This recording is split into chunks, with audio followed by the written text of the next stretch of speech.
జనాభా భారం కాదు, ఆస్తి అని ముఖ్యమంత్రి చంద్రబాబు అన్నారు. ప్రస్తుత కాలంలో జనాభా నియంత్రణ కాదు, నిర్వహణ అవసరం అన్నారు. దక్షిణాదిలో జనాభా తగ్గుదల వల్ల నియోజకవర్గాల పునర్విభజనలో పార్లమెంట్ సీట్లు కూడా తగ్గుతాయనే చర్చ జరుగుతోందన్నారు. జనాభా ప్రత్యుత్పత్తి రేటులో 1.8% ఉన్న ఏపీ 2.1% చేరుకోవాలని ఆకాంక్షించారు. వికసిత్ భారత్ 2047 లక్ష్య సాధనకు జనాభా పెరుగుదల ఎంతో కీలకమని చంద్రబాబు అన్నారు. రాబోయే 20 ఏళ్లలో వచ్చే పెనుమార్పులకు అంతా సిద్ధంగా ఉండాలని పిలుపునిచ్చారు. ప్రపంచ జనాభా దినోత్సవం సందర్భంగా సచివాలయంలో ఏర్పాటు చేసిన ప్రత్యేక కార్యక్రమంలో సీఎం చంద్రబాబు ముఖ్య అతిథిగా పాల్గొన్నారు. వారసత్వంగా వచ్చిన కుటుంబ వ్యవస్థను కాపాడుకోవాల్సిన బాధ్యత అందరిపైన ఉందని ముఖ్యమంత్రి చంద్రబాబు స్పష్టం చేశారు. జనాభా వద్దనుకునేవారు రోజురోజుకు పెరుగుతూ ఉండడం మంచిది కాదన్నారు. ఈ సమస్యను అధిగమించాలని పిలుపునిచ్చారు. సరైన ఆదాయం, ఉద్యోగం లేకపోవటం వల్లే చాలామంది పిల్లలు వద్దనుకుంటున్నారని అభిప్రాయపడ్డారు. విధానాల్లో మార్పుల ద్వారా ఈ సమస్యలను అధిగమించాలని సూచించారు. యువత ఎక్కువగా ఉండే దేశమే అభివృద్ధి చెందుతుందన్న చంద్రబాబు భారత్కు యువతే అత్యంత కీలకమని తేల్చి చెప్పారు. ఎక్కువ మంది పిల్లలు ఉంటే కొన్ని దేశాల్లో అద్దె ఇస్తున్నారు, ప్రత్యక్ష నగదు బహుమతి ఇస్తున్నారని గుర్తు చేశారు. పలు దేశాల్లో చైల్డ్ అలవెన్స్ కింద ప్రత్యేక ప్యాకేజీలు ఇస్తున్నారని తెలిపారు. హంగేరీలో పెద్ద కుటుంబాలకు కార్లు ఇస్తున్నారని సీఎం వివరించారు. చైనాలో 2 పిల్లలుంటే ప్రభుత్వం 12 లక్షలు ఆర్థిక సాయం చేస్తోందన్నారు. ఏపీలో ఎంతమంది పిల్లలున్నా తల్లికి వందనం కింద ఒక్కొక్కరికి 15,000 ఇస్తున్నామని సీఎం వెల్లడించారు. భారతదేశంలో ఎక్కువ జనాభా ఉండడం మనకు పెద్ద అవసరమని అన్నారు. ప్రపంచవ్యాప్తంగా యువశక్తి క్షీణించి అభివృద్ధి కూడా తగ్గిపోతోందన్నారు. ఆర్థిక సంస్కరణలు అందిపుచ్చుకున్న తెలుగువారు అగ్రస్థానంలో ఉన్నారని తెలిపారు.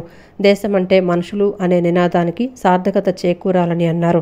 గురజాడ చెప్పిన స్ఫూర్తితో ముందుకు వెళ్లాలని సూచించారు. గతంలో జనాభా నియంత్రణకు ఎక్కువ శ్రద్ధ పెట్టామని గుర్తు చేశారు. వివిధ విధానాలు తగిన ఫలితాలు రానప్పుడు వాటిని సరిదిద్దేందుకు చర్యలు తీసుకోవాలని ముఖ్యమంత్రి చంద్రబాబు సూచించారు. ఇప్పుడు భారతదేశం అగ్ర రాజ్యాలతో పోటీ పడుతుంటే మన దేశంలో బలమైన మానవ వనరులే కారణం. ఒకప్పుడు మన యొక్క మనుషుల్ని మనం ఒక్కసారి ఆలోచించుకుంటే ఎక్కువ జనాభా ఉన్నారు, ఈ దేశం అభివృద్ధి అవుతుందని ఆలోచించే పరిస్థితి నుంచి ఆ జనాభాని మనకు ఒక పెద్ద అడ్వాంటేజ్ గా మారే పరిస్థితికి వచ్చింది. ప్రపంచంలో మీరు ఒకసారి చూసినప్పుడు ఎక్కువ జనాభా ఉండే దేశం భారతదేశం. 143 కోట్ల జనాభా ఉండే ఏకైక దేశం భారతదేశం. చైనా కూడా కిందికి వెళ్లిపోయారు, 130 కోట్లకు వచ్చే పరిస్థితికి వచ్చారు. దీన్ని మీరు ఒకసారి చూసినప్పుడు ప్రపంచమంతా కూడా జనాభా తగ్గిపోయే పరిస్థితి వస్తా ఉంది, బర్త్ రేట్ పడిపోయే పరిస్థితి వస్తా ఉంది, యువశక్తి క్షీణించే పరిస్థితి వస్తా ఉంది, వృద్ధులు పెరిగే పరిస్థితి వస్తా ఉంది.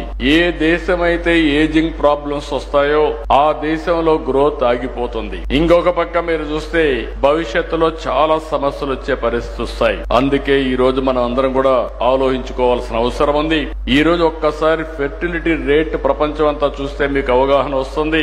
అమెరికాలో ఫెర్టిలిటీ రేట్ 1.62, యూకేలో 1.54, Hungary 1.50, France 1.49, Russia 1.47, Germany 1.46, Canada 1.33, Japan 1.23, China 1.02, ఇంకొక పక్కన సింగపూర్ 0.96. ఇవి చూసినప్పుడు మీకు అర్థమవుతుంది 2.1 ఉంటే స్టెబిలిటీ ఉంటుంది, జనాభా రీప్లేస్మెంట్ లెవెల్లో ఉంటుంది. 2.1 కంటే తక్కువ ఉంటే రోజు రోజుకు జనాభా తగ్గిపోయే పరిస్థితి వస్తుంది. ఒక సమయం అయ్యే కొందికి ఇది ఇంబ్యాలెన్స్ అవుతుంది. దీన్ని కరెక్ట్ చేయడానికి కూడా సాధ్యం కాదు. మన దేశానికి వస్తే ఒకసారి మీరు చూస్తే ఈ రోజు జనాభా బీహార్ 3.0, మేఘాలయ 2.9, ఉత్తరప్రదేశ్ 2.4, జార్ఖండ్ 2.3, మణిపూర్ 2.2. ఇవన్నీ కూడా రీప్లేస్మెంట్ కంటే అబోవ్ ఉన్నాయి. అదే కిందికి వస్తే తమిళనాడు 1.8, తెలంగాణ 1.8, కేరళ 1.8, కర్ణాటక 1.7, ఆంధ్రప్రదేశ్ 1.7 కు వచ్చాం. అంటే ఇప్పుడు మీరు చూసిన తర్వాత ఏ దేశాలైతే ఇబ్బందులు వస్తున్నాయో అవన్నీ కూడా మనం చూసాం. మన దేశంలో కూడా ఇప్పుడు కొన్ని అడ్వాంటేజెస్ వచ్చాయి, మనందరం గుర్తుపెట్టుకోవాలి. మొట్టమొదటిసారిగా ఆర్థిక సమస్య సంస్కరణలు వచ్చింది 1991. అదే సమయంలో 1995లో టెక్నాలజీ రెవల్యూషన్ వస్తే ఫస్ట్ మూవర్ అడ్వాంటేజ్ తీసుకున్న వాళ్ళం భారతీయులు, అందులో తెలుగు వాళ్ళు. దాన్ని నేను గర్వపడుతున్నా. 25 సంవత్సరాల కంటే ముందు మనం అవలంబించిన ఐటీ వల్ల ఈ రోజు ప్రపంచంలోనే భారతీయులు నెంబర్ 1 అయితే అందులో అగ్రస్థానంలో ఉండేది తెలుగు జాతి అని ఈ సందర్భంగా మీ అందరికీ గుర్తు చేస్తున్నాను. విద్య, ఉపాధి, వ్యాపార అవకాశాల కోసం భాషతో సంబంధం లేకుండా ముందుకెళ్తున్న ప్రస్తుత రోజుల్లో హిందీని గుడ్డిగా వ్యతిరేకించడం సరికాదని ఉప ముఖ్యమంత్రి పవన్ కళ్యాణ్ అన్నారు. అలా చేయటం రాబోయే తరాల అభివృద్ధిని పరిమితం చేయటమే అవుతుందన్నారు. హిందీ నేర్చుకోవడం అంటే మన ఉనికిని కోల్పోవడం కాదన్న పవన్ కళ్యాణ్ ఇంకో భాషను అంగీకరించడం అంటే ఓడిపోవటం కాదు, కలిసి ప్రయాణించడం అని స్పష్టం చేశారు. హైదరాబాద్ గచ్చిబౌలి జీఎంసీ బాలయోగి స్టేడియంలో రాజ్య భాషా విభాగం గోల్డెన్ జూబ్లీ వేడుకల్లో భాగంగా దక్షిణ సంవాదం పేరిట నిర్వహించిన కార్యక్రమానికి రాజ్యసభ డిప్యూటీ చైర్మన్ హరివంశ్, కేంద్ర మంత్రి కిషన్ రెడ్డి, డిప్యూటీ సీఎం పవన్ కళ్యాణ్ ముఖ్య అతిథులుగా హాజరయ్యారు. ఈ సందర్భంగా పవన్ కళ్యాణ్ మాట్లాడుతూ హిందీ నేర్చుకోవడం అంటే మన ఉనికిని కోల్పోవడం కాదన్న పవన్ కళ్యాణ్ ఇంకో భాషను అంగీకరించడం అంటే ఓడిపోవడం కాదు, కలిసి ప్రయాణించడం అని స్పష్టం చేశారు. హిందీలో డబ్ అయిన 31% సౌత్ ఇండియన్ సినిమాలు ఆదాయం తెచ్చిపెడుతున్నాయని, వ్యాపారానికి హిందీ కావాలి కానీ నేర్చుకోవడానికి ఎందుకు ఇబ్బంది అని అన్నారు. ప్రపంచం మొత్తం విడిపోవడానికి కారణాలు వెతుక్కుంటాం, కానీ మన దేశం మొత్తం ఈ రోజున కలవడానికి, ఏకం కావడానికి ఈ రోజున మన రాష్ట్ర భాషని వెతుక్కుంటాం. అది హిందీ అయ్యింది. నేను అలాంటి రాష్ట్ర భాష హిందీని నేను స్వాగతిస్తాను. ద్రావిడ భాషలు కావచ్చు, తెలుగు, తమిళ్, కన్నడ, మలయాళం ఏ భాషలు కావచ్చు, దేశంలోని అన్ని భాషలు కావచ్చు, మన మాతృభాష మీద మన గౌరవం ఉంటుంది. మన మాతృభాష అమ్మ అయితే, మన అమ్మ భాష అయితే దాని మన పెద్దమ్మ భాష హిందీ. విద్య, వైద్యం, వ్యాపారం, ఉపాధి, వీటన్నిటికీ అన్ని భాషలు, వీటి కోసం అన్ని భాషలు, మాండలికాలు, గోడల్ని ఛేదించుకొని వెళ్ళిపోతున్నారు వీటి అవసరం కోసం. ఇలాంటి సమయంలో హిందీ వద్దనుకోవటం, హిందీని వ్యతిరేకించటం రాబోయే తరాల అభివృద్ధిని పరిమితం చేసినట్టు. ఒకరితో కలవడం అంటే, మన హిందీని నేర్చుకోవడం అంటే మన ఉనికిని కోల్పోవడం కాదు, మనం మరింత బలం చేకూర్చుకున్నాం. ఇంకొక భాషను అంగీకరించడం అంటే మనం ఓడిపోవడం కాదు, కలిసి ప్రయాణించడం. హిందీని రాష్ట్ర భాషగా అడగటం అంటే, రాష్ట్ర భాషగా ఉండటం అంటే it is not a submission, it is an edition. English నేర్చుకుంటేనే కదా మన ఐటీ రంగంలో అందిపుచ్చుకోగలిగాం. అలాంటిది దేశం మొత్తం మీద హైయెస్ట్ పాపులేషన్ మాట్లాడే 3rd హైయెస్ట్ లాంగ్వేజ్ హిందీ. మరి దాన్ని నేర్చుకోవడంలో అడ్వాంటేజెస్ ఉన్నాయి కానీ డిసడ్వాంటేజెస్ ఎప్పుడు చూడండి. కూటమి ప్రభుత్వ హయాంలో విజయవాడ నగరాన్ని సమగ్రంగా అభివృద్ధి చేస్తున్నామని తూర్పు నియోజకవర్గ ఎమ్మెల్యే గద్దె రామ్మోహన్ చెప్పారు. రోడ్లు, తాగునీరు, డ్రైన్లు, డ్రైనేజీ వ్యవస్థతో పాటుగా కొండ ప్రాంతాల్లో అవసరమైతే అన్ని రకాల సౌకర్యాల కల్పనకు తమ ప్రభుత్వం చర్యలు తీసుకుంటుందని అన్నారు. కొండ ప్రాంత వాసులకు రోడ్లు, మెట్లు, తాగునీరు, రైలింగ్ ఏర్పాటు చేస్తామని చెప్పారు. విజయవాడ నగర అభివృద్ధికి డిపిఆర్ సిద్ధం చేస్తున్నామన్నారు. డిపిఆర్ ప్రకారం నగరాన్ని అభివృద్ధి చేయడానికి ఎన్ని వేల కోట్ల రూపాయలైనా మంజూరు చేయడానికి ముఖ్యమంత్రి నారా చంద్రబాబు నాయుడు సిద్ధంగా ఉన్నారని చెప్పారు. తూర్పు నియోజకవర్గ పరిధిలోని 4వ డివిజన్ వెటర్నరీ కాలనీ పార్కు పక్క రోడ్డులో సుపరిపాలనలో తొలి అడుగు కార్యక్రమం జరిగింది. తూర్పు నియోజకవర్గ ఎమ్మెల్యే గద్దె రామ్మోహన్ హాజరై ప్రతి ఇంటికి వెళ్లి ఏడాది కూటమి ప్రభుత్వ హయాంలో అమలు చేసిన సంక్షేమ పథకాల గురించి వివరించారు. అనంతరం డివిజన్లో 8 లక్షల అంచనా వ్యయంతో చేపట్టిన రోడ్డు నిర్మాణ పనులకు ఎమ్మెల్యే గద్దె రామ్మోహన్ శంకుస్థాపన చేశారు. ఈ సందర్భంగా ఎమ్మెల్యే గద్దె రామ్మోహన్ మాట్లాడుతూ కూటమి ప్రభుత్వ హయాంలో విజయవాడ నగరాన్ని అన్ని విధాలుగా అభివృద్ధి చేస్తున్నామని చెప్పారు. విజయవాడ ఎంపీ కేశినేని శివనాథ్ సహకారంతో నగరంలోని రహదారులతో పాటుగా నగరానికి వచ్చే అన్ని ప్రధాన రహదారులను కూడా విస్తరించి నిర్మాణం చేస్తున్నామని చెప్పారు. రహదారులతో పాటుగా భూగర్భ డ్రైనేజీని వర్షం వచ్చిన సమయంలో రహదారులపై చుక్క నీరు నిల్వ ఉండకుండా చర్యలు తీసుకుంటున్నామని చెప్పారు. అదేవిధంగా స్ట్రామ్ వాటర్ నిధులతో డ్రైన్లు నిర్మాణం చేసే విధంగా చర్యలు తీసుకుంటున్నామని చెప్పారు. గత టీడీపీ హయాంలో ఇప్పుడు కూటమి ప్రభుత్వ హయాంలో వేల కోట్లను విజయవాడ నగరాభివృద్ధికి ముఖ్యమంత్రి నారా చంద్రబాబు నాయుడు కేటాయించారని చెప్పారు. గత వైఎస్ఆర్సీపీ ప్రభుత్వ హయాంలో విజయవాడ అభివృద్ధికి 150 కోట్లు కేటాయిస్తున్నామని జగన్ ప్రకటించారే కానీ రూపాయి కూడా మంజూరు చేయలేదన్నారు. విజయవాడ అభివృద్ధికి డిపిఆర్ సిద్ధం చేసే ప్రతిపాదనకు ఆమోదం తెలపడం కూడా కార్పొరేషన్లో అధికారంలో ఉన్న వైఎస్ఆర్సీపీ అడ్డుపడుతోందని చెప్పారు. కార్పొరేషన్ చేసిన తీర్మానాలను ప్రభుత్వ ఉత్తర్వులతో రద్దు చేయించి విజయవాడను సమగ్రంగా అభివృద్ధి చేసేందుకు ఎంపీ సహాయంతో కృషి చేస్తున్నానని ఎమ్మెల్యే గద్దె రామ్మోహన్ చెప్పారు. ఒక్క 150 కోట్లు మొట్టమొదటి సంవత్సరం అనౌన్స్ చేశాడు, కానీ డబ్బులు రాల. దాంట్లో ఒకళ్ళిద్దరు ఒక 20 లక్షల వర్కులు చేస్తే ఆ డబ్బులు ఇప్పుడు కూడా రాని పరిస్థితుంది. అంటే 150 కోట్లు కూడా ఉన్న బడ్జెట్లో ఉంది తప్పితే ఇక్కడ అమల్లో లేదు. చంద్రబాబు గారు ప్రతి సంవత్సరం ఇచ్చింది ఒక్క రూపాయి కూడా ఆగిపోకుండా అవన్నీ కూడా డబ్బులు ఇవ్వటం, వర్కులు అయిపోవటం, ఆ కాంట్రాక్ట్లు కూడా పేమెంట్లు చేయడం జరిగింది. సో ఆ విధంగా మరలా ఇప్పుడు కొన్ని వేల కోట్లు రిక్వైర్మెంటు ఇవ్వాలని చెప్పి ఆయన డిపిఆర్ కూడా పెట్టించడం జరిగింది. ఆ డిపిఆర్ టెండర్ కూడా ఈ కార్పొరేషన్ వారు వాళ్ళకున్న అధికారమో లేకపోతే బలమో తెలియదు కానీ బట్ అభివృద్ధిని కూడా పక్కన పెట్టి ఆ డిపిఆర్ ఇస్తే ఎక్కడ ఇలా వేలాది కోట్లు వచ్చేసి డెవలప్ అయిపోద్దు అని చెప్పి వాళ్ళు రాజకీయంగా మంచినీళ్ళు ఇవ్వడానికి కూడా తిరస్కరించిన సందర్భాలు ఉన్నాయి. మంచినీళ్ళు అవసరమైన వాళ్ళకి మంచినీళ్ళు ఇవ్వడానికి కూడా అవి వాళ్ళు ఎన్ని తిరస్కరణలు చేసినా ప్రభుత్వం ఉంది, విజయవాడ నగరం మీద అభివృద్ధి ప్రభుత్వానికి చిత్తశుద్ధి ఉంది. దానికి వీళ్ళ తీర్మానాలన్నీ కూడా రద్దుపరిచి ప్రభుత్వమే అవకాశం కల్పించి ఆ డిపిఆర్ ద్వారా ఆ డిపిఆర్ ఎన్ని వేల కోట్లు అవసరమైతే అన్ని వేల కోట్లు కూడా తీసుకొచ్చి ఈ నగరాన్ని అభివృద్ధి పరచడానికి ఎంపీ గారి నాయకత్వంలో మేమందరం కూడా కృషి చేస్తాను. తప్పకుండా సాధించి ఈ ప్రజల మన్ననలు మరలా పొందుతామని కూడా. అనంతరం కార్పొరేటర్ జాస్తి సాంబశివరావు మాట్లాడుతూ కూటమి ప్రభుత్వం అధికారంలోకి వచ్చిన తర్వాతే తూర్పు నియోజకవర్గం అభివృద్ధి మొదలైందన్నారు. డివిజన్లోని నెహ్రూ యువజన కేంద్రం ఉన్న స్థలాన్ని కార్పొరేషన్ పరిధిలోకి వచ్చిందని, అందరికీ ఆమోదయోగ్యమైన విధంగా ఈ స్థలాన్ని వినియోగిస్తామన్నారు. ఈ రోజున ఎంపీ గారు, ఎమ్మెల్యే గారు చేసినటువంటి కృషి వలన ఆ శిథిలమైనటువంటి భవనాన్ని తొలగించడానికి కూడా ఉత్తర్వులు వచ్చినాయి. త్వరలో కూడా ఆ భవనాన్ని తిరిగి శిథిలమైనటువంటి ఆ భవనాన్ని తొలగించి ఆ ప్రాంతాన్ని 1800 గజాల స్థలాన్ని కూడా మరి వెటనరీ కాలనీ వాసులు, central excise colony, NTR colony ఈ చుట్టుపక్కల ప్రాంత వాసులకు అనుగుణంగా కూడా ఒక అభివృద్ధిగా ఒక ఇండోర్ స్టేడియం నిర్మించాలని చెప్పి ఒక ఆలోచన ఉంది.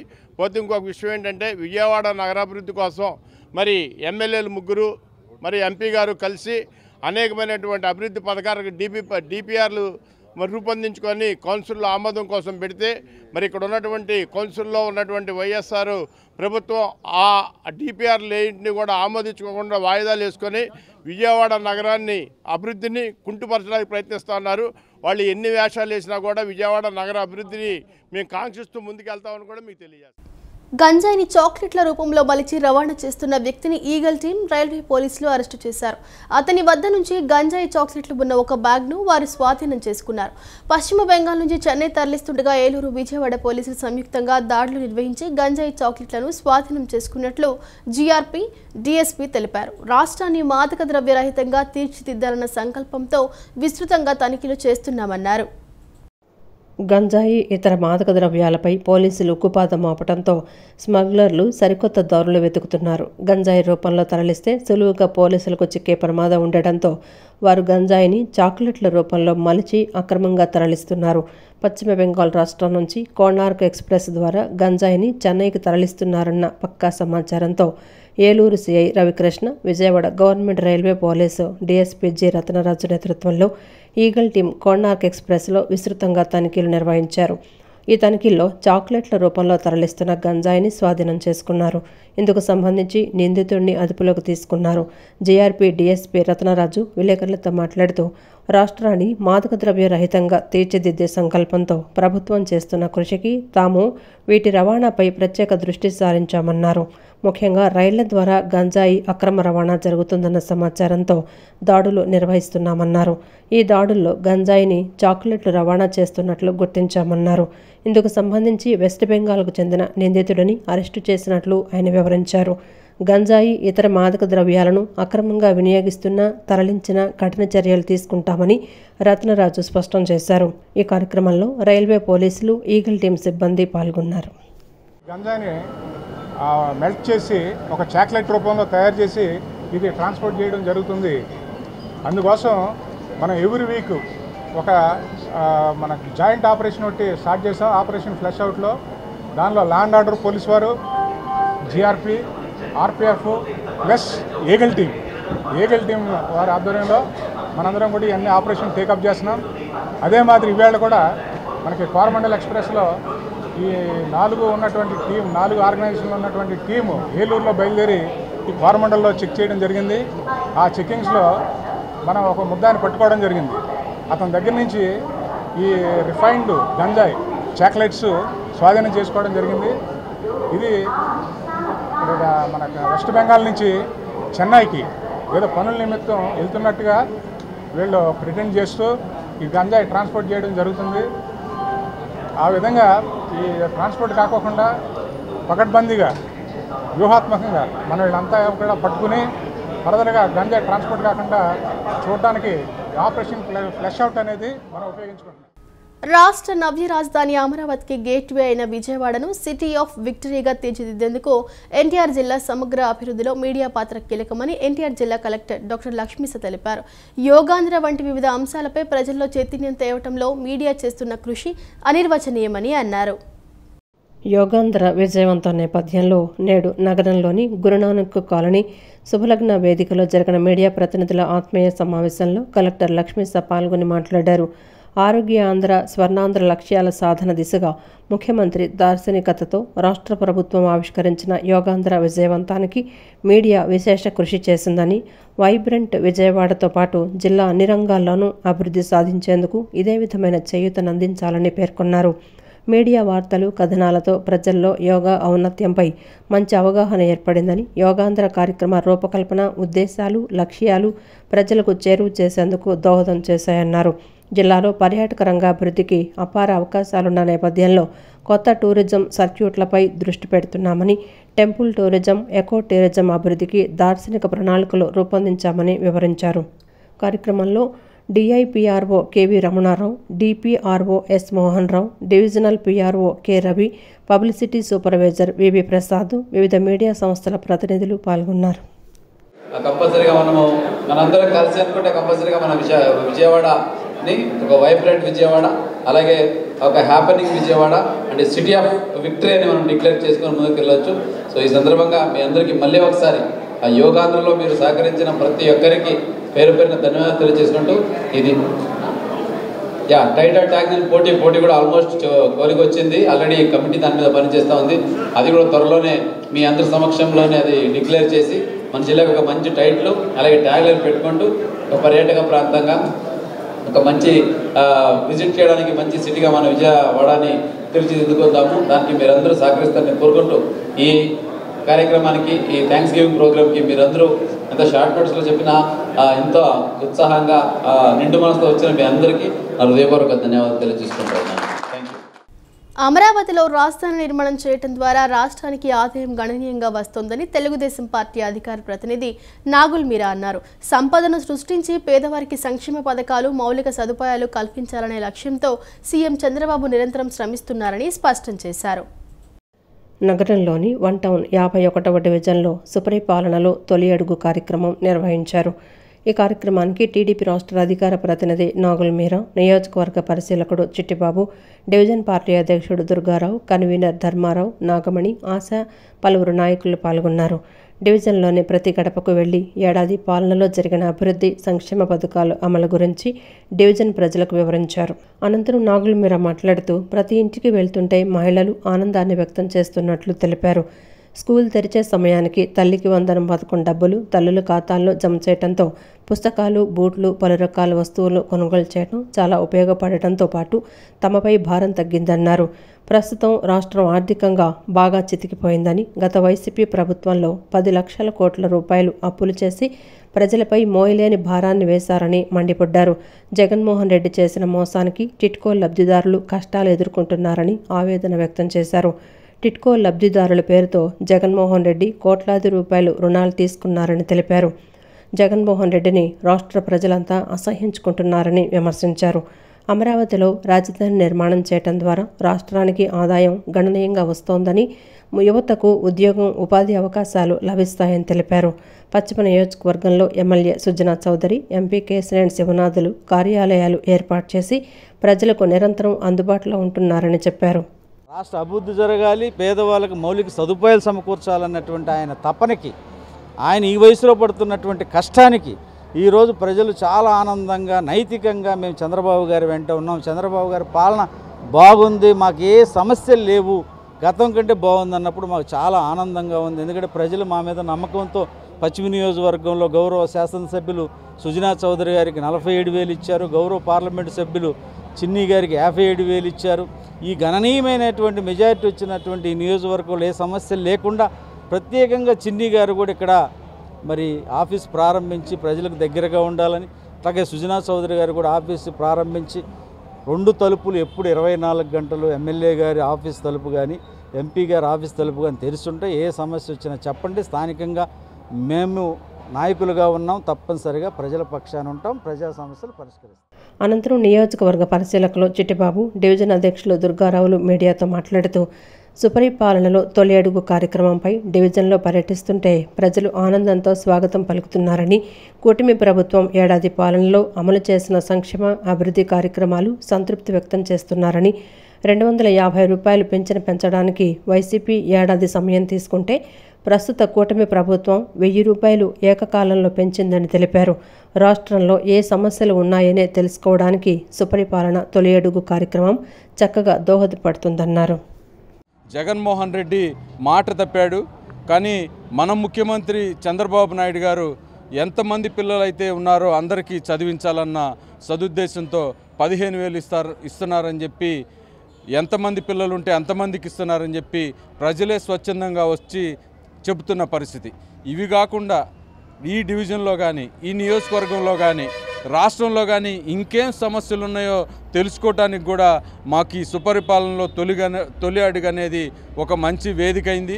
ప్రజలకు కూడా వాళ్ళ సమస్యలు చెప్పడానికి ఇది ఒక మంచి వేదికలాగా ఉపయోగించుకోవాలని చెప్పి రాష్ట్ర ప్రజలకి, ముఖ్యంగా ఈ నియోజకవర్గ ప్రజలకి విజ్ఞప్తి. సుపరిపాలనలో తొలి అడుగు కార్యక్రమంలో ఇంటింటికి వెళ్ళి ప్రతి ఒక్కరిని ఈ అడుగుతూ ఉంటే అన్నీ వస్తున్నాయమ్మ, మాకు అన్నీ బాగున్నాయి, పింఛను 3,000 నుంచి 4,000 చేసిన చంద్రబాబు నాయుడు గారు బాగుండాలి అని ప్రతి ఒక్కరు చెప్తున్నారు. పింఛన్లు వచ్చినాయి, అమ్మఒడి ఒకరికి ముగ్గురు పడ్డాయి అన్నారు, నలుగురు పడ్డాయి అన్నారు. ఆ ప్రభుత్వం కంటే ఈ ప్రభుత్వం ఎలాగుందని అంటే ఆ ప్రభుత్వం ఏమీ లేదు, ఈ ప్రభుత్వమే బాగుందని అన్నారు. నెక్స్ట్ టైం కూడా మన నారా చంద్రబాబు నాయుడు గారే వస్తారని చెప్పి చెప్తున్నారు. బాగా 100 వసంతాల చరిత్ర కలిగిన సిపిఐ పార్టీ ఎన్టీఆర్ జిల్లా ద్వితీయ మహాసభ ఆగస్టు 1న జగ్గేపేటలో జరగనుందని ఆ పార్టీ జిల్లా కార్యదర్శి దోనిపూడి శంకర్ వెల్లడించారు. ఎన్టీఆర్ జిల్లా ద్వితీయ మహాసభలలో భవిష్యత్తులో ప్రజా సమస్యలపైన పోరాటాలకు సిద్ధమవుతుందని వెల్లడించారు. ఈ సభను పార్టీ శ్రేణులు, కార్మికులు పెద్ద సంఖ్యలో హాజరై జయప్రదం చేయాలని దోనిపూడి పిలుపునిచ్చారు. హనుమాన్పేట దాసరి భవన్లో సిపిఐ ఎన్టీఆర్ జిల్లా సమితి ఆధ్వర్యంలో విలేకరుల సమావేశం జరిగింది. సమావేశంలో సిపిఐ ఎన్టీఆర్ జిల్లా కార్యదర్శి దొనపడి శంకర్ మాట్లాడుతూ 100 వసంతాల చరిత్ర కలిగిన సిపిఐ పార్టీ ఎన్టీఆర్ జిల్లా ద్వితీయ మహాసభ ఆగస్టు 1న జగ్గేపేటలో జరగనుందని వెల్లడించారు. ఉమ్మడి మద్రాసు రాష్ట్రంలో తొలి శాసనసభ్యుడిగా అమరజీవి కామిరెడ్డి పిల్లల, అర్రి వెంకటేశ్వర్లను అందించిన చరిత్ర జగ్గేపేటదని తెలిపారు. ఎన్టీఆర్ జిల్లాలో కమ్యూనిస్టు పార్టీ కోసం అసూలు బాసిన నాయకులను స్మరిస్తూ ఈ సభ జరుగుతుందని, 1వ తేదీన మహాప్రదర్శన, 2వ తేదీన మహాసభ జరుగుతుందని తెలిపారు. ఈ సభను పార్టీ శ్రేణులు జయప్రదం చేయాలని పిలుపునిచ్చారు. నేడు పాలకవర్గం ఎన్టీఆర్ జిల్లాను పూర్తిగా నిర్లక్ష్యం చేస్తోందని మండిపడ్డారు. రాష్ట్రంలో కార్మిక చట్టాల ఉల్లంఘన జరుగుతోందని, కార్మికులను కట్టుబానిసలుగా చూస్తున్నారని ఆరోపించారు. ఎక్కడ చూసినా ఇసుక, మట్టి మాఫియా జరుగుతోందని, తద్వారా ఎన్టీఆర్ జిల్లా కాలుష్యం బారిన పడుతుందని ఆవేదన వ్యక్తం చేశారు. ఎన్టీఆర్ జిల్లా ద్వితీయ మహాసభలలో భవిష్యత్తులో ప్రజా సమస్యలపైన పోరాటాలకు సిద్ధమవుతుందని వెల్లడించారు. పాడైపోయిన రిపేర్లు చేయరు, శిథిలమైపోయినట్టు వంతెన రిపేర్ చేయరు. కాబట్టి నామమాత్రమైన పనులు చేస్తూ మేము అద్భుతంగా పనిచేస్తున్నామని చెప్తున్నారు. నిధులు లేవని చెప్తున్నారు. కాబట్టి ఈ రోజున మేము కమ్యూనిస్ట్ పార్టీగా చెప్తున్నాం, ఆపరేషన్ బుడమేరుని అమలు చేసి ఆపరేషన్ బుడమేరు ద్వారా ఆక్రమణను తొలగించి మరోసారి విజయవాడ నగరం అంధకార బంధూరం కాకుండా వరద ముంపు నివారణ కాకుండా చర్యలు చేపట్టమని చెప్పేసి ఈ సందర్భంగా ప్రభుత్వాన్ని కోరుతున్నాం. ఆ వైపుగా వేదాద్రి ఎత్తిపోతల పథకం కానీ, మునేరు పోలంపల్లి ప్రాజెక్టు కానీ, చింతలపూడి ఎత్తిపోతల పథకం కానీ ఇవన్నీ కూడా అభివృద్ధి ప్రాజెక్ట్స్ అన్ని మూలపడిపోయి ఉన్నాయి. కాబట్టి వీటిని మెరుగుపరచడం ద్వారా ఎన్టీఆర్ జిల్లా సమగ్రాభివృద్ధికి ఈ రాబోయే 2 రోజుల మహాసభలో 1-2వ తారీఖుల్లో చర్చించి భవిష్యత్తు కార్యాచరణ, ప్రాజెక్టుల సాధన, ఆపరేషన్ పొడిమేర అమలు, జగ్గయ్యపేట లాంటి పట్టణాన్ని కోస్టల్ క్యారిడార్, ఇండస్ట్రియల్ క్యారిడార్గా చేయాలని చెప్పి దేవాదాయ భూముల్లో ఉన్నటువంటి ప్రజలందరికీ కూడా ఇళ్ల పట్టాలు మంజూరు చేయాలని చెప్పి 3 సెంట్లు 2 సెంట్లు వెంటనే మంజూరు చేయాలని చెప్పి పట్టణాల్లో, గ్రామాల్లో, జగ్గయ్యపేట, కొండపల్లి పారిశ్రామిక ప్రాంతాల వాయు కాలుష్యాన్ని నివారించాలని చెప్పి సాగేటువంటి మా మహాసభ చర్చిస్తుంది. ఆ వైపుగా ఉద్యమ కార్యాచరణ రూపొందిస్తామని చెప్పి ఈ మహాసభ జయప్రదానికి విజ్ఞులు, పెద్దలు, కమ్యూనిస్టు ఉద్యమ శ్రేయోభిలాషులు ఆర్థిక సహకారాన్ని అందించి మహాసభను జయప్రదం చేయాలని చెప్పేసి పాత్రికేయ ప్రపంచం ద్వారా ఎన్టీఆర్ జిల్లా ప్రజలకి విజ్ఞప్తి. అనంతరం నగర కార్యదర్శి జె కోటేశ్వరరావు మాట్లాడుతూ కమ్యూనిస్టు పోరాటాలకు పురిటిగడ్డ జగ్గయ్యపేట అని, అలాంటి జగ్గయ్యపేటలో ఎన్టీఆర్ జిల్లా సిపిఐ ద్వితీయ మహాసభలు జరుగుతాయని తెలిపారు. పారిశ్రామిక వాడగా ఉన్న జగ్గయ్యపేట వేదిక కేంద్ర రాష్ట్ర ప్రభుత్వాలు అవలంబిస్తున్న కార్మిక వ్యతిరేక విధానాలను ఎండగడతామని చెప్పుకొచ్చారు. ఈ సందర్భంగా కార్యక్రమానికి సంబంధించిన పోస్టర్ను నాయకులు ఆవిష్కరించారు. కేంద్ర ప్రభుత్వం ఈ రోజున 4 రకాలైనటువంటి కోడ్స్ తీసుకొచ్చి కార్మికుల హక్కులను హరించేటటువంటి పద్ధతిలో అనుసరిస్తున్నటువంటి బీజేపీ విధానాలపైన, అలాగే ఈ రాష్ట్రంలో గత అసెంబ్లీ ఎన్నికల సందర్భంగా ప్రజలకు ఇచ్చినటువంటి కూటమి ప్రభుత్వం ఇచ్చినటువంటి ప్రజల హామీలను నెరవేర్చేటటువంటి దశగా ప్రభుత్వం పైన ఒత్తిడి తీసుకొచ్చేటటువంటి క్రమంలో ఈ మహాసభల్లో చర్చిస్తాం. రాబోయేటటువంటి కాలంలో కమ్యూనిస్ట్ పార్టీని నిర్మాణాత్మకంగా ఈ 3 సంవత్సరాల మరలా 3 సంవత్సరాలకి నిర్మాణాత్మకంగా కమ్యూనిస్ట్ పార్టీని తీర్చిదిద్దేదానికోసం మహాసభల వేదికగా కాబోతా ఉన్నాయి. ఈ మహాసభల జయప్రదానికి కమ్యూనిస్టు శ్రేణులు, అలాగే అభిమానులు, సానుభూతి పరులందరూ కూడా సహకరించి జయప్రదం చేయవలసిందిగా ఈ సందర్భంగా కోరుతాం. కాలుష్యాన్ని సృష్టించకుండా పర్యావరణాన్ని కాపాడే దిశగా పర్యావరణ హిత ఉత్పత్తులను తయారు చేస్తున్న పరిశ్రమలను ప్రోత్సహించాల్సిన అవసరం ఉందని 20 సూత్రాలు అమలు కమిటీ చైర్మన్ లంకా దినకర్ అన్నారు. పర్యావరణ హిత ఉత్పత్తులు తయారు చేసే యంత్రాలను తయారు చేస్తున్న పరిశ్రమలకు కూడా ప్రోత్సాహం కల్పించాలన్నారు. భవిష్యత్తులో 100% ప్లాస్టిక్ రహిత సమాజం వైపు అడుగులు వేసే విధంగా P3 ఎగ్జిబిషన్ స్ఫూర్తినిస్తుందని తెలిపారు. విజయవాడ లబ్బిపేట వైవీరావు హాస్పిటల్ రోడ్లోని ఎస్ఎస్ కన్వెన్షన్లో P3 plastics printing packaging expo 2025ను ఏర్పాటు చేశారు. నేటి నుంచి 3 రోజుల పాటు కొనసాగే ఈ ఎగ్జిబిషన్ను 20 సూత్రాలు అమలు కమిటీ చైర్మన్ లంకా దినకర్, ఎన్టీఆర్ జిల్లా కలెక్టర్ లక్ష్మీసా, బీజేపీ ఎన్టీఆర్ జిల్లా అధ్యక్షుడు Adduri Sriram, Navyandhrapradesh plastic manufacturers association అధ్యక్షుడు Jayababu, Hyatt Place hotel MD RV Swamy, Tarun Kakani ఎగ్జిబిషన్ను ప్రారంభించారు. అనంతరం ఎగ్జిబిషన్లో ఏర్పాటు చేసిన స్టాల్స్ను పరిశీలించారు. ప్రతి స్టాల్ వద్దకు వెళ్లి పర్యావరణ హితంగా తయారు చేస్తున్న ఉత్పత్తులు, ఆ ఉత్పత్తులను తయారు చేసే యంత్ర పరికరాలను పరిశీలించి వాటి వివరాలు అడిగి తెలుసుకున్నారు. ఈ సందర్భంగా లంకా దినకర్ మాట్లాడుతూ P3 exhibition plastic, packaging, printing అంశాల్లో కాలుష్య రహితంగా ప్లాస్టిక్ రహిత సమాజం వైపు వెళ్లడానికి బయో ప్యాకేజింగ్కు సంబంధించిన ఉత్పత్తులను ప్రదర్శనలో ఉంచారని తెలిపారు. తిరుమల తిరుపతి దేవస్థానం, ద్వారకా తిరుమల, అన్నవరం దేవస్థానంలో స్వామివారి ప్రసాదాన్ని పర్యావరణ హితమైన కవర్లలో ఇస్తున్నారని చెప్పారు. ప్లాస్టిక్ వాడకుండా కవర్లు తయారు చేస్తున్న విధానం ఎగ్జిబిషన్లో చూశామన్నారు. మొక్కజొన్న వ్యర్థాలతో బ్యాగులు తయారు చేస్తున్నారని, అది 90 నుంచి 120 రోజుల్లోపు భూమిలో చేరిన తర్వాత అంతర్ధానం అయిపోతుందన్నారు. పర్యావరణానికి హాని కలగని విధంగా ఈ కవర్లను తయారు చేస్తున్నారని, తయారు చేసే యంత్ర పరికరాలను ప్రదర్శనలో పెట్టారన్నారు. ఇటువంటి పరిశ్రమలు ఏవైతే ఉన్నాయో కాలుష్యాన్ని సృష్టించకుండా పర్యావరణాన్ని కాపాడే దిశగా ఏదైతే ఈ ఉత్పత్తులను తయారు చేస్తున్నారో ఇటువంటి పరిశ్రమలను ప్రోత్సహించాల్సినటువంటి అవసరం ఉంది. అటువంటి వస్తువులు తయారు చేసేటటువంటి మిషనరీస్ ఏవైతే ఉన్నాయో వారిని కూడా మిషనరీస్ తయారు చేసే యంత్రాలను పరికరాలను తయారు చేసేటటువంటి వారిని కూడా ప్రోత్సహించాల్సినటువంటి అవసరం ఉంది.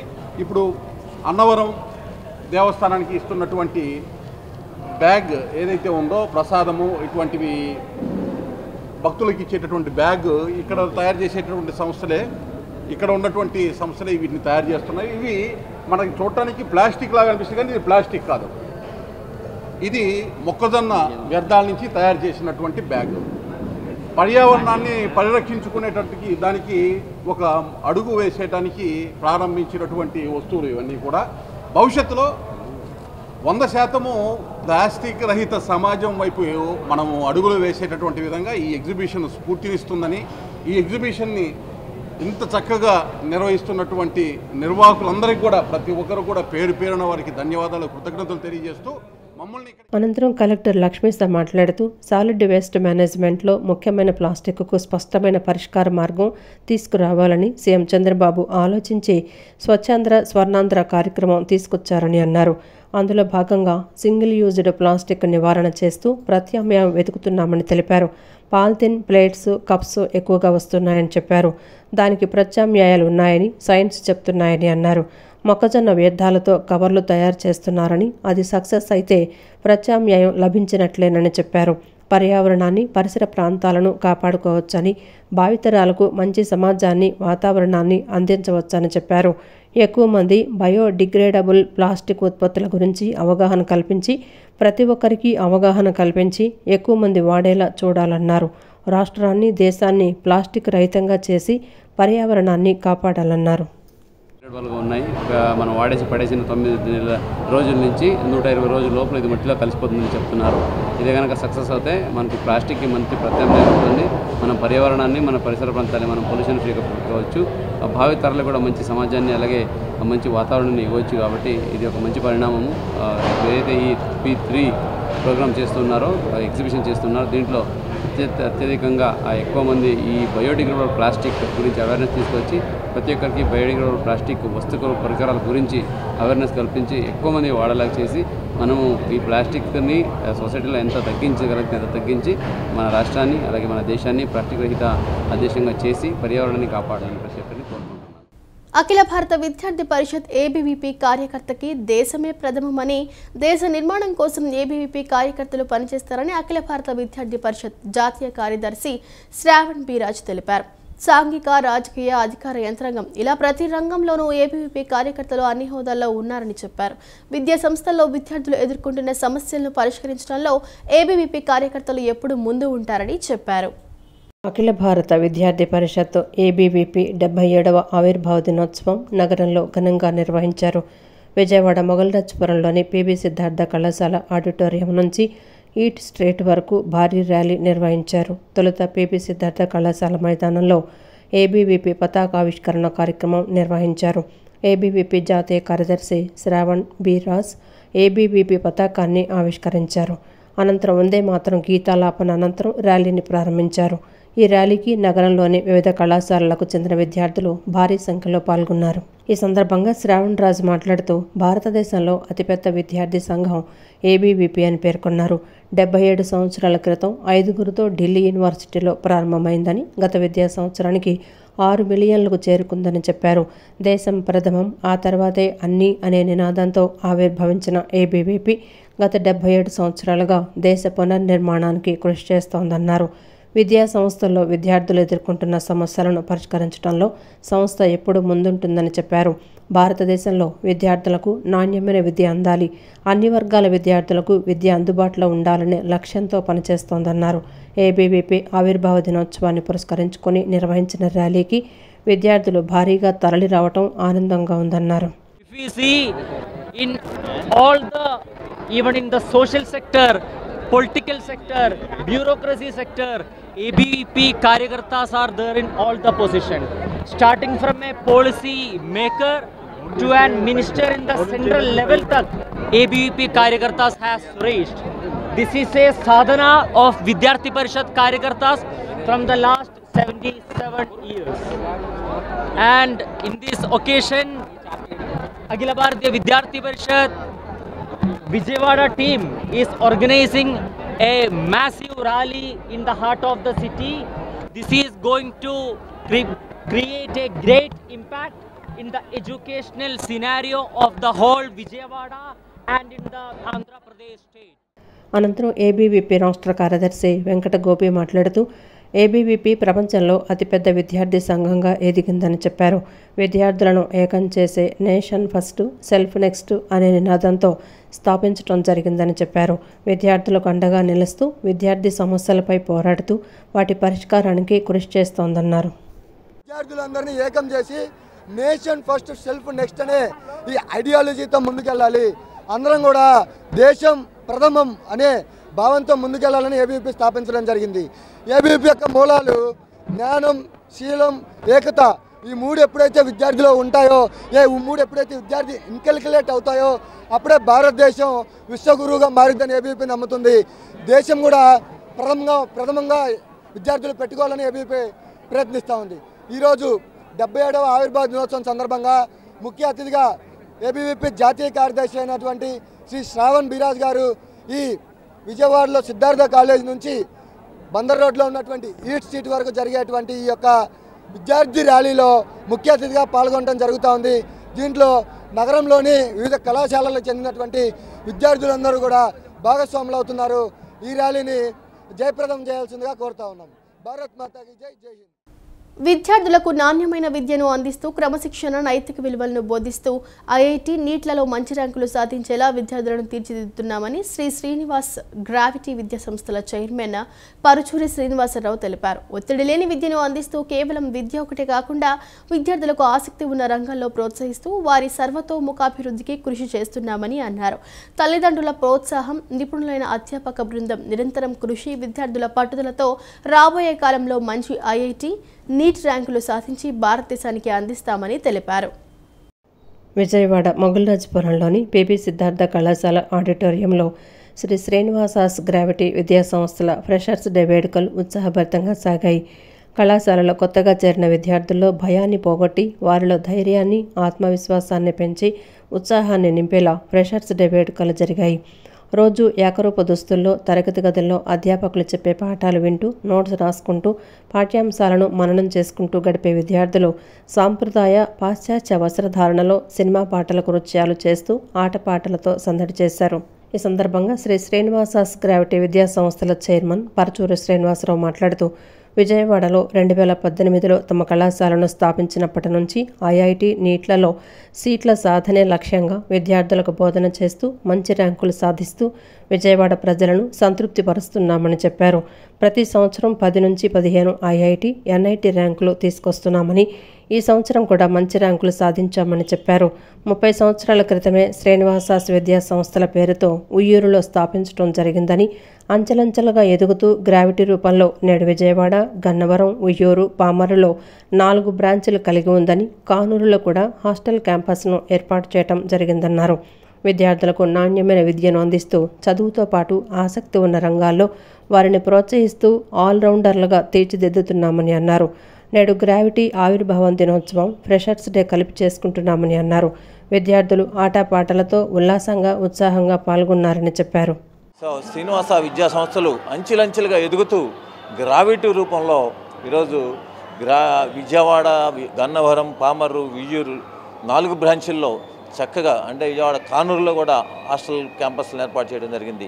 చక్కటి విద్యతో పాటు క్రమశిక్షణ నేర్పుతూ పిల్లలకి మంచి ర్యాంకులు తెప్పిస్తూ ఒక్క విద్యారంగంలోనే కాకుండా అన్ని రంగాల్లో ఉన్న వారందరికీ వారు ఏ రంగంలో నిష్ణాతులు ఉన్నారో ఆ రంగంలో ప్రోత్సహిస్తూ చక్కటి విద్యా వ్యవస్థని అనేక రంగాలుగా ప్రోత్సహిస్తున్నటువంటి మా గ్రావిటీ టీం చేస్తున్నటువంటి కృషి ఇంకా రాబోయే కాలంలో మంచిగా చేస్తామని, మంచి ఐఐటి నీట్ ర్యాంకులు సాధించి భారతదేశానికి అప్పచెబుదామని మేము చెబుతూ ఖచ్చితంగా గ్రావిటీని ప్రోత్సహిస్తున్నటువంటి తల్లిదండ్రులకి, విద్యార్థులందరికీ కూడా, అదేవిధంగా మీడియా సమక్షంలో మీడియా మిత్రులందరికీ కూడా పేరు పేరున కృతజ్ఞతలు తెలియజేస్తూ అనంతరం డైరెక్టర్ డాక్టర్ పరచూరి నీలిమ మాట్లాడుతూ గ్రావిటీ విద్యా సంస్థల్లో తల్లిదండ్రుల ఆశయాలకు అనుగుణంగా విద్యార్థులకు కావలసిన కోర్సుల్లో చక్కగా రాణించేలా విద్యా బోధనను అందిస్తోందని చెప్పారు. టీనేజ్లో వచ్చే శారీరక, మానసిక మార్పులతో సతమతమయ్యే విద్యార్థులకు కౌన్సిలింగ్ చేసి చదువుపై దృష్టి పెట్టి రాణించేలా తమ నిపుణుల బృందం పనిచేస్తోందని తెలిపారు. సూపర్ టీం మన వెనకమాల పనిచేస్తూ ఉంటుంది. And always we are very happy to tell you this thing that we have both day scholars running with intermediate, both IIT and NEET, as well as both day scholars as well as hostel also. And even we have CBSE school at Uyuru campus also, and we are very proud to tell, and we have one more campus at Gannavaram in the name of Gravity. So all these, and we have one more school at Pamaru also, State Board School, and then these are our institutes. So my dear parents, don't worry, we are here, and this year also, as all these years, we have been achieved many achievements. Almost we have 2-3 IIT seats who went very good, who achieved IITs.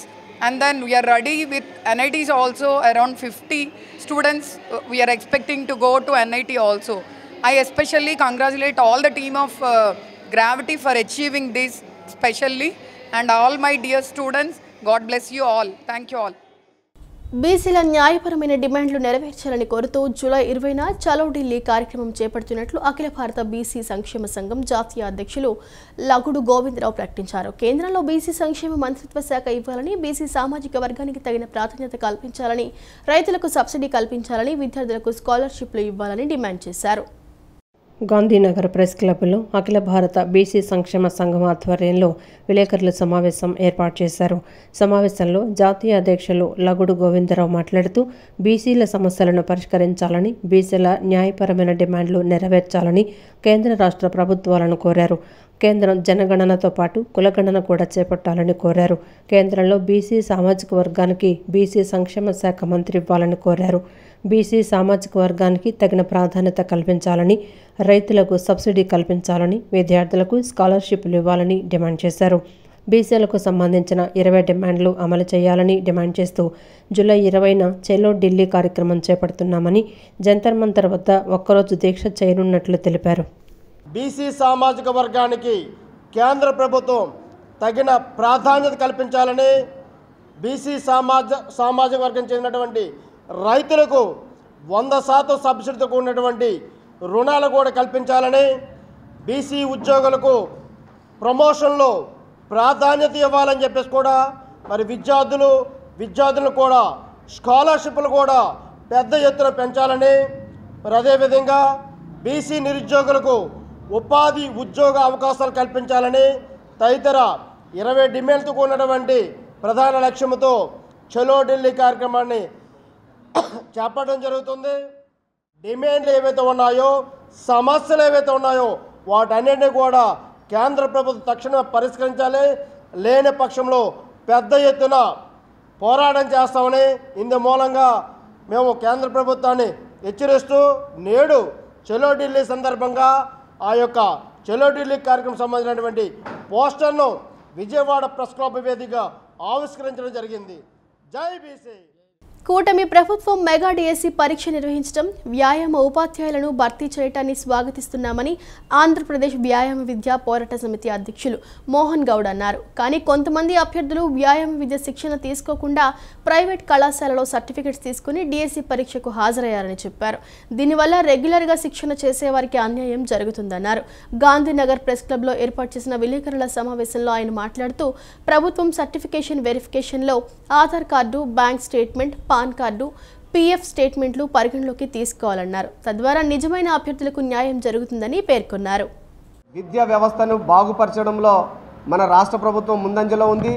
ఆ కోణంలో ఆలోచించి మన యొక్క physical education సంబంధించినటువంటి physical efficiency టెస్టులు నిర్వహించి, మరియు అదేవిధంగా ఈ రాష్ట్ర ప్రభుత్వంలో ఉన్నత విద్యను ఏ విధంగా తీసుకొస్తున్నారో ఉన్నత క్రీడాకారులను తీర్చిదిద్దాలంటే మన యొక్క పీఈటీని సెలెక్ట్ చేసే విధానంలో కూడా కొన్ని కార్యాచరణలో భాగంగా మార్పులు చేసి క్రీడాకారులను తీర్చిదిద్దే కోణంలో ఉత్తమమైనటువంటి పీఈటీని సెలెక్ట్ చేసే విధానంలో కొద్దిగా మార్పు చేసుకొని ప్రభుత్వము చర్యలు తీసుకోవాలని చెప్పేసి ఈ యొక్క అడ్డగోలుగా సర్టిఫికెట్లు సంపాదించినటువంటి అభ్యర్థులను ఈ యొక్క డిఎస్సిలో తొలగించి ఈ యొక్క రెగ్యులర్గా ట్రైనింగ్ చేసినటువంటి విద్యార్థులకు న్యాయం చేకూరుస్తారని చెప్పేసి ఆశిస్తున్నాను. Thank you so much. Exam అదేవిధంగా ఫిజికల్ ఎఫిషియన్సీ టెస్టు ఇప్పుడు నిర్వహించి రిజల్ట్ రెండు కలిపి ఇవ్వాలని చెప్పి మేము ఆంధ్రప్రదేశ్ వ్యాయామ యుద్ధ పోరాట సమితిగా కోరుతా ఉన్నాం. ఎందుకంటే కేవలం సర్టిఫికేట్ కొనుక్కొని వచ్చి ఎగ్జామ్ రాసినటువంటి అభ్యర్థులు స్కూళ్ళకి వెళ్తే జీతం కోసం పనిచేస్తారు, కానీ విద్యార్థుల్ని నిజమైన క్రీడాకారులుగా తీర్చిద్దాలనే ఆలోచన వాళ్ళకు ఉండదు. కాబట్టి ఇప్పటికే చూస్తున్నాం మనం దేశంలో ఆంధ్రప్రదేశ్ క్రీడల్లో వెనకందలో ఉంది. గవర్నమెంట్లు ప్రోత్సహిస్తున్నప్పటికీ క్రీడా వ్యవస్థలో లోపాలు ఉన్నాయి. వీటన్నిటిని పోగొట్టాలంటే నిజమైన మంచి ఉపాధ్యాయుల్ని వ్యాయామ ఉపాధ్యాయులుగా అందించాల్సినటువంటి బాధ్యత రాష్ట్ర ప్రభుత్వం పైన ఉంది. కాబట్టి ఒకసారి ఈ విషయం పైన మరొకసారి ఆలోచన చేసి నిజమైనటువంటి వ్యాయామ ఉపాధ్యాయులకి న్యాయం చేస్తారని చెప్పి ఈ సందర్భంగా కోరుకుంటూ, ఈ డిఎస్సిలో కమిషనర్ గారు అదేవిధంగా డిఈఓలు ఎగ్జామ్ జరిగిన తర్వాత సర్టిఫికేట్ వెరిఫికేషన్లో ఎవరైతే ట్రైనింగ్ చేయకుండా ఉద్యోగాలు చేస్తూ సర్టిఫికేట్ తెచ్చుకున్నారో వాటన్నిటిని రద్దు చేయాలని చెప్పి ఈ సందర్భంగా మీకు ఆషాఢ మాసం సందర్భంగా బుద్ధవరంలోని శ్రీ సీతారామచంద్ర స్వామి దేవాలయంలో సీతమ్మ వారికి భక్తులు సారి సమర్పించారు. ఈ సందర్భంగా ఆలయ ప్రధాన పూజారి కుదిమెళ్ల దిలీప్ కుమార్ ఆచార్యుల నేతృత్వంలో ఆలయంలో ప్రత్యేక పూజలు చేశారు. ఆషాఢ మాసం శుక్రవారం కావడంతో గన్నవరం మండలం బుద్ధవరంలోని శ్రీ సీతారామచంద్ర స్వామి వారి దేవాలయంలో సీతమ్మ వారికి భక్తులు సారె సమర్పించి తన మొక్కులు తీర్చుకున్నారు. మొదటిగా గ్రామంలోని గ్రామ దేవతలకు, అటు ఆంజనేయ స్వామికి భక్తులు ఊరేగింపుగా వెళ్లి మొక్కులు తీర్చుకొని అనంతరం సీతారామచంద్ర స్వామి వారి దేవాలయంలో అనేక రకాల పూలు, పండ్లు, పిండి వంటలతో సీతమ్మ వారికి మొక్కులు సమర్పించారు. అనంతరం ఆలయ ప్రధాన పూజారి కుదిమెళ్ల దిలీప్ కుమార్ ఆచార్యులు మాట్లాడుతూ, ఈ ఏడాది ఆషాఢమాసం కావడంతో తొలిసారిగా ఈ గ్రామంలోని ఆలయ కమిటీ వారు ఆషాఢమాస చీరను సీతమ్మ వారికి భక్తులతో సమర్పించడం జరిగిందని, ప్రతి ఏడాది ఇలాగే కొనసాగుతుందని ఆయన తెలిపారు. అనంతరం భక్తులు మాట్లాడుతూ, దేవాలయం నిర్మాణం చేసి 2 ఏళ్లవుతోందని, మొదటిసారిగా ఈ ఆషాఢమాస చీరలను అమ్మవారికి సమర్పించడం చాలా ఆనందంగా ఉందని, ప్రతి ఏడాది ఆషాఢమాసంలో ఇలాగే జరుపుకుంటామని భక్తులు తెలిపారు. ఈ కార్యక్రమంలో ఆలయ కమిటీ చైర్మన్ నక్కా రామారావు, అధ్యక్షులు గంటికోట నాంచారయ్య, సభ్యులు తాటిశెట్టి శ్రీనివాసరావు, గంటికోట గోవర్ధన్ రావు, నక్కా కొండలస్వామి, నక్కా రంగారావు, నక్కా వెంకట్రామయ్య, గ్రామంలోని మహిళా భక్తులు పాల్గొన్నారు. విశేషంగా నిర్వహించేటువంటి పండుగలో భారీ ఎత్తున భక్తులందరూ కూడా ఇంతకాలం కూడా జరిగినటువంటి కార్యక్రమాల్లో కల్లా విశేషమైనటువంటి కార్యక్రమం ఈ రోజండి. ఎందుకంటే గ్రామస్తులందరూ కూడా దీన్ని చాలా చక్కగా ఆదరించి అందరూ కూడా ప్రతి ఒక్కరు వాళ్ళకు తోచినటువంటి సారను తీసుకొచ్చి దేవాలయానికి వచ్చారు. అందుకు గాను ఆ సీతారామచంద్ర స్వామి అందరినీ కూడా ఎలవెల్లగా కాపాడాలని, ఆ స్వామివారికి ప్రతి సంవత్సరం ఇలాగే కైంకర్యాలు నిండు పండుగలాగా జరగాలని గ్రామస్తులు, ఆలయ కమిటీ వారు, అర్చకులు అందరూ కోరుచున్నారండి. మొన్న ఆషాఢం ఫస్ట్ రోజు విజయవాడ అమ్మవారి గుడికి తీసుకెళ్ళాము సారి. తర్వాత ఇక సీతాదేవి తీసుకురావాలని అనుకున్నాము. మేము అందరూ ఊరంతా అనుకుని ఒక మాట మీద అందరం సారి తీసుకొచ్చాము. ఎలా ఉందమ్మా ఈ మొదటిసారి? ఇది మొదటిసారి అండి. ఇదే మొదటిసారి అమ్మవారికి సారి తీసుకురావటం. గుడి కట్టుకోవడం ఇది 2వ సంవత్సరం అండి. సారి కూడా ఇదే మొదటిసారి. మన సత్తంతా గుడికి తీసుకెళ్ళామండి సారి అందరం కలిసి. బుద్ధవరం చెప్పండి. బుద్ధవరం అండి.